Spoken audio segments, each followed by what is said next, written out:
नमस्कार दोस्तों, स्वागत है आपका आज की नई वैकेंसी में जो कि ये ब्रह्मपुत्र वैली की तरफ से आया हुआ है। अगर आप लोग यहाँ पे देख सकते हैं वैकेंसी दिख रहा होगा। Brahmaputra Valley Fertilizer Corporation Limited की तरफ से आया हुआ है जो कि एक बहुत ही अच्छी अपॉर्चुनिटी है सभी के लिए। और ये स्पेशली लोकेटेड है असम में, डिब्रूगढ़ डिस्ट्रिक्ट में। यहाँ पे देख सकते हैं अभी हम लोग ऑफिशियल वेबसाइट पे हैं उसके। हम नोटिफिकेशन की तरफ चलेंगे और नोटिफिकेशन का बात करेंगे कि क्या वैकेंसी रहने वाली है, कौन-कौन एलिजिबल रहने वाले हैं इसमें। तो अभी चलते हैं वहाँ पे। एक सेकंड, सॉरी। ये उनका ऑफिशियल वेबसाइट है। अभी हम नोटिफिकेशन पे चलते हैं। इसका लिंक आपको मिल जाएगा डिस्क्रिप्शन में। तो ऑफिशियल नोटिफिकेशन और ऑफिशियल वेबसाइट पे आने के बाद यहाँ पे आपको ह्यूमन रिसोर्स दिखेगा, उसके नीचे करियर का ऑप्शन दिखेगा। इस पे क्लिक करने के बाद आप सीधा करियर के पेज पे आ जाएंगे। पेज पे आने के बाद यहाँ पे देख सकते हैं करियर लिखा हुआ है, उसके साथ साथ कुछ नोटिफिकेशन आया है। यहाँ पे देखिए, notification dated 13/11/2025, notification for management training, notification for various post. और यहाँ कास्ट सर्टिफिकेट का फॉर्मेट। तो ये उनका फॉर्मेट है कास्ट सर्टिफिकेट का, जो कि ब्रह्मपुत्र वैली का अलग फॉर्मेट होता है, तो उसी फॉर्मेट में दिया हुआ है। तो अभी हम नोटिफिकेशन पे चलते हैं। सबसे पहला नोटिफिकेशन है मैनेजमेंट ट्रेनी का। तो मैनेजमेंट ट्रेनी का है, अगर जो वैकेंसी है आप यहाँ पे देखेंगे, loco driver, chemist trainee, operator trainee, boiler attendant, technician trainee, civil का, मैकेनिकल का, इलेक्ट्रिकल का। फिर यहाँ पे फिटर में है आईटीआई ट्रेनी का भी दिया हुआ है, technician trainee, welder, mechanics, diesel mechanics, fitter, AC. ये सभी आईटीआई सिविल, ये इसमें सिर्फ आईटीआई और सिविल वालों का है। और बी बीटेक के लिए अगर हम देखेंगे तो यहाँ पे दिया हुआ है जो कि वेरियस पोस्ट लिखा हुआ है, नॉन एग्जीक्यूटिव कैटेगरी। तो यहाँ पे बी बीटेक वालों के लिए है। अब इस पे बात करेंगे। यहाँ पे देख सकते हैं पोस्ट दिया है आपका प्रोडक्शन का, मैकेनिकल का, इंस्ट्रूमेंटल का, सिविल का और एचआर एडमिन का और फाइनेंस का। तो एक चीज़ हम आपको पहले क्लियर कर देना चाहते हैं कि इसमें जो आपका लास्ट डेट रहने वाला है वो दिसंबर 9 तक रहने वाला है, 9 दिसंबर 2025 तक। यहाँ पे देख सकते हैं 9/12/2025 है लास्ट डेट, और ऑनलाइन एप्लीकेशन 10/11/2025 है। जो कि दोनों दोनों जॉब के लिए, दोनों डिस्क्रिप्शन के लिए सेम ही रहने वाला है। जो भी जॉब वैकेंसी है दोनों के लिए डेट सेम ही रहने वाला है। तो अभी यहाँ पे हम इस पे ज़्यादा बात नहीं करेंगे क्योंकि फ़िलहाल इसको रोक दिया गया है। यहाँ पे अगर देखेंगे जो नया नोटिफिकेशन आया है ना, नोटिफिकेशन डेटेड 13/11/25, तो इसको अगर हम डाउनलोड करेंगे तो यहाँ पे देखिए 13/11/25 का नोटिफिकेशन है। यहाँ पे साफ साफ लिखा गया है, for administrative convenience the following notification have been withheld and kept in abeyance until further order। अभी आगे ऑर्डर तक फिलहाल इसको रोक दिया गया है, इस पे अभी कोई एक्शन नहीं होगा। तो उसको अप्लाई करके कोई फायदा नहीं है, अभी अप्लाई भी नहीं होगा वो वैकेंसी जो आईटीआई और डिप्लोमा वालों के लिए है। तो अभी फिलहाल बीटेक वालों के लिए देखते हैं, और इसमें कौन कौन से एलिजिबल हैं बीटेक और ये ग्रेजुएट जो किए हुए हैं सीए वगैरह से। तो वो सभी भी हैं जिनका डिग्री है एचआर वगैरह में, एमबीए वगैरह, तो वो सब है। तो हम फिलहाल इस वैकेंसी को देखते हैं जो नॉन एग्जीक्यूटिव वाला पोस्ट है। तो ये उसका ऑफिशियल नोटिफिकेशन है जो वैकेंसी का ये विज्ञापन निकला हुआ वो है। यहाँ पे पहला पोस्ट है प्रोडक्शन का, जिसमें full time chemical engineering BE B Tech मांगा गया है। बीई बीटेक से केमिकल इंजीनियरिंग होना चाहिए। जिसमें 7 पोस्ट है, एक एसटी के लिए और एक ईडब्ल्यूएस के लिए, 2 ओबीसी के लिए और एक एसटी के लिए, और 2 अनरिजर्व के लिए। टोटल 7 पोस्ट हैं इसमें। मैकेनिकल में फुल टाइम मैकेनिकल इंजीनियरिंग मांगा गया है बीटेक का, बी बीटेक का डिग्री होना चाहिए। इसमें 4 पोस्ट है जिसमें आपका अनरिजर्व 1 है, ओबीसी 2 है और एससी 1 है।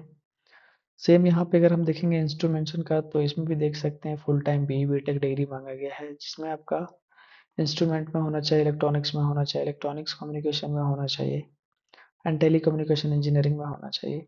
सिर्फ इसमें 2 पोस्ट है यहाँ पे।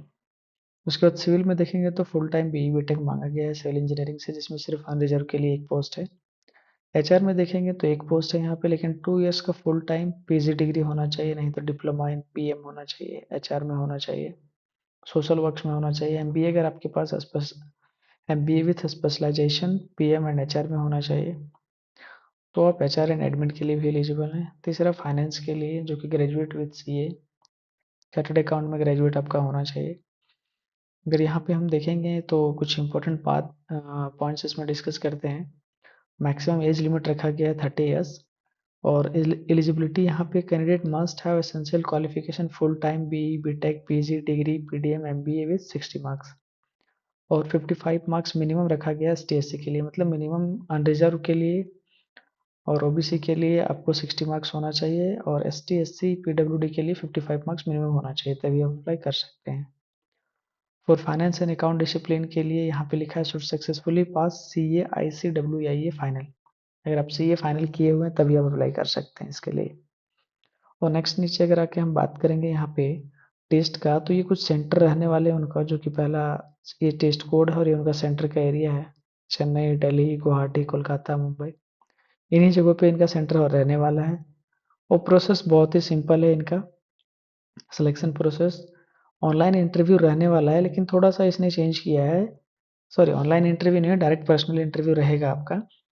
जो पर्सनल इंटरव्यू रहेगा इसमें यहाँ पे देख सकते हैं बेस्ड ऑन द परफॉर्मेंस कुछ रेशियो निकाला है 1:5 का, 1:5 का।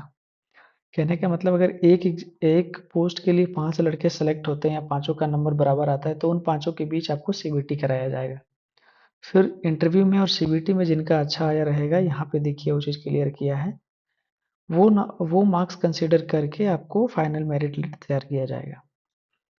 आपको दोनों कंसीडर होगा, सीबीटी भी और इंटरव्यू भी। पहले आपका इंटरव्यू होगा, फिर सीबीटी होगा। अगर कैंडिडेट ज़्यादा होता है तो 1:5 का रेशियो रखा जाएगा, तो एक पोस्ट के लिए 5 लड़कों का सीबीटी होगा, उस हिसाब से आपका मेरिट लिस्ट निकलेगा। तो यहाँ पे देख सकते हैं, यहाँ पे वही चीज़ लिखा हुआ है। उसके साथ ही साथ अगर हम नीचे जाएंगे तो यहाँ पे ट्रेनिंग पीरियड है, और ये है पहले से 1 साल का 1 ईयर का ट्रेनिंग होगा आपका। ट्रेनिंग में आपको कुछ अलाउंसेस दिए जाएंगे, जो कि आपका जो बेसिक सैलरी होगा उसके साथ आपको टीए दिया जाएगा, और साथ ही आपका बैलेंस 25% ऑफ पे, मतलब जो भी आपका सैलरी रहेगा उसका 75% आपका बेसिक होगा, उसके साथ साथ आपको एचआरए टीए ये सभी ऐड होगा। उसके साथ ही आपको फ्री हॉस्टल एकोमोडेशन रहने का दिया जाएगा, आपको रहने खाने के लिए फ्री आपको दिया जाएगा, जो कि ये ब्रह्मपुत्र वैली की तरफ से ही रहेगा। उसके बाद आप यहाँ सक्सेसफुल ट्रेनिंग करते हैं 1 साल के बाद, तो आपको परमानेंट रोल पे रखा जाएगा यहाँ पे एज ए इंजीनियर। उसके बाद E1 लेवल की सैलरी रहने वाली है, जो कि ये बेसिक उसका होता है 16,400 से लेके प्लस 3% 40,500। उसके बाद इसके साथ आपके अलग से अलाउंसेस जोड़ेंगे, जो कि यहाँ पे लिखा है other allowances perks as a prescribe from the basic this benefit like a PF, gratuity, EDLI, group personal accident insurance, medical benefit, बहुत सारी चीज़ें हैं। लेकिन एक इम्पॉर्टेंट चीज़ यहाँ पे बात करेंगे हम, कुछ बॉन्ड रखा गया है यहाँ पे, जो कि 2 लाख का बॉन्ड है आपका जनरल के लिए, अनरिजर्व कैटेगरी के लिए, और 50,000 बॉन्ड रखा गया है एसटी/एससी पीडब्ल्यूडी के लिए। तो ये थोड़ा सा है इसमें, तो देखना पड़ेगा। और फीस की बात करेंगे तो यहाँ पे जनरल ईडब्ल्यूएस ओबीसी के लिए 500 का फीस रखा गया है, और बाकी एसटी/एससी पीडब्ल्यूडी के लिए एग्जम्प्टेड रखा है। तो यहाँ पे कुछ फीस है। और ऑनलाइन डेट की अगर हम बात करें तो ऑनलाइन डेट 10/11 से स्टार्ट होने वाला है और 9/12 तक रहने वाला है, 9 दिसंबर तक, जो कि हमने पहले ही बताया।